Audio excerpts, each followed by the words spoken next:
and it's Mr. Fantasy with a 4-length lead. Mr. Fantasy ran 3/4 and won 13-1. Mr. Fantasy now by 6 lengths. Terry, tell me a little bit about Mr. Fantasy. What a performance at Aqueduct the other day. Yeah, Bruce, so far so good. He's 2 for 2. He broke his maiden by almost 11 lengths, and the other day he won by almost 9. So, we're in pretty good shape with this colt, although, the next step in the Gotham will be a very good and a very interesting step up for this colt. But, so far so good. He's really come forward at every turn, and he's a good-looking, sound colt. So all the partners are very excited about him, to say the least. What did the jock have to say coming back, Migliore?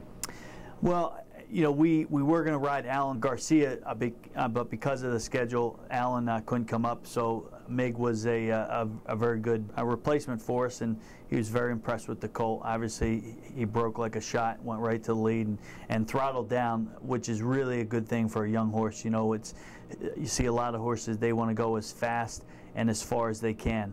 And that's okay to a certain point, but really to be effective at the top ranks, you've got to be a horse and you've got to be a team, and you've got to be able to relax. And we think this is a colt that will relax going forward. So it's tough to not be impressed, and Mig was really suitably impressed after that performance on Saturday. So you think he's pretty versatile? He doesn't have to be in the front end?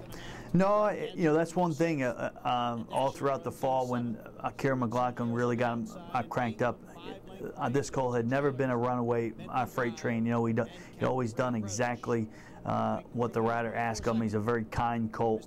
So in that respect, I think we're ahead of the game, and he's always exhibited a very good mind, which is really what you're looking for. I mean, you see those hot-blooded horses that get nervous, and they get in front of a big crowd, and all of a sudden they leave part of their game in the paddock or in the post parade, and they don't come with their A game. And so with a horse with a great mind like this, you know that if you get beat, you're probably just not the best horse, and you'll have no excuses. And that's a good spot to be in when you know you don't have any excuses. If you get beat, you get beat.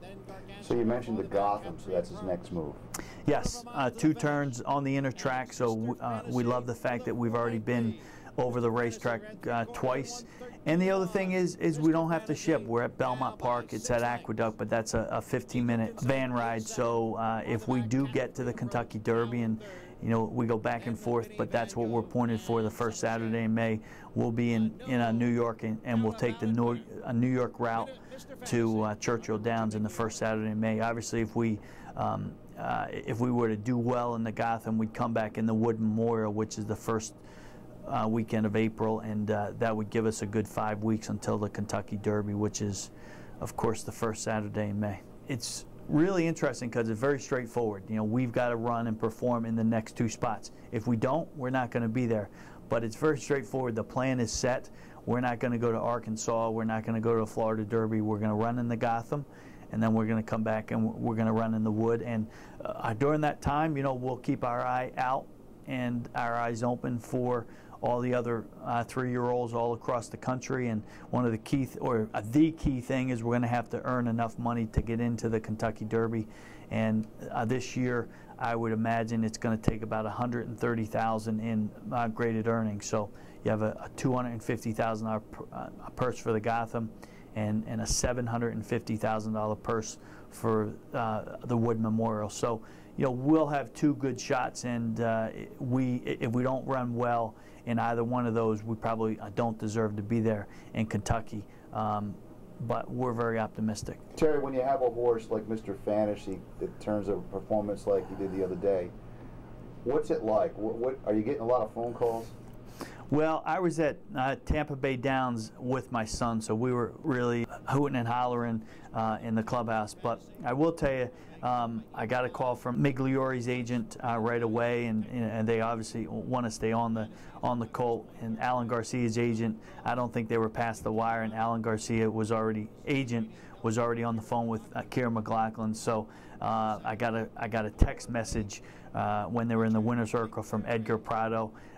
He said make sure that to keep him in mind the rider situation should change. So everybody starts to pay attention, and we haven't really gotten any offers. But I think one of the big things is everybody knows he's owned by a partnership, and partnerships are tough on the resale side once they've run, because everybody is so pumped up, and it's not going to really change anybody's lives, even if we got $5 or $10 million for this colt. So, but that's kind of a sidelight, because I don't think anybody has shown any inclination at all to sell this colt.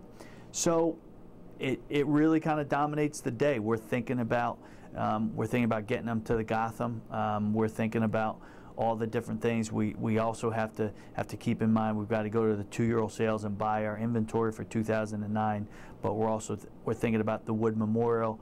We're starting to think a little bit about the Kentucky Derby and the accommodations for people, and hotel rooms and all those things, because you just can't put all these things together 2 weeks before the Kentucky Derby. So it's a very interesting, it's a very fast-paced time of the year. And I think I saw on the internet today there's 86 days to the Kentucky Derby. So each day that goes by, the pace will pick up, and we just hope that we get on that fantasy ride of actually getting there to the first Saturday in May. And unlike 2006, when we ran a 45-to-1 shot, a nice horse who actually turned out to be a Grade 1 winner in the form of Flashy Bull, if we run like we think we're going to run in the Gotham and the Wood, we'll go to the Kentucky Derby, one of the favorites, and we hope to be undefeated, and we'll be the force from the East Coast, and the press and the PR and everything will just be over the top. And one of the other good things is we've had a chance to see the other partnerships in the last couple of years, and we'll be able to ascertain and kind of pick apart what they did right and what they probably wish they had a chance to do again. So in that respect, we're coming to 2009 in the Derby. We'll be dead on, and we'll be absolutely fully prepared, and we'll make sure first and foremost that the partners they enjoy every aspect of the magical fantasy ride that we're about to go on. So that'll be our focus for the next couple months. What a perfect name, Mr. Fantasy, for a situation like this. Well, I've already gotten a note from the executive director of the New York Breeders Association, so they're already thinking about it, the magical fantasy tour. And we could talk about, if we were to win the Kentucky Derby, we would talk about going to Disney, and of course I'd like to get all the partners a trip to Disney. So there's some really neat things that we can do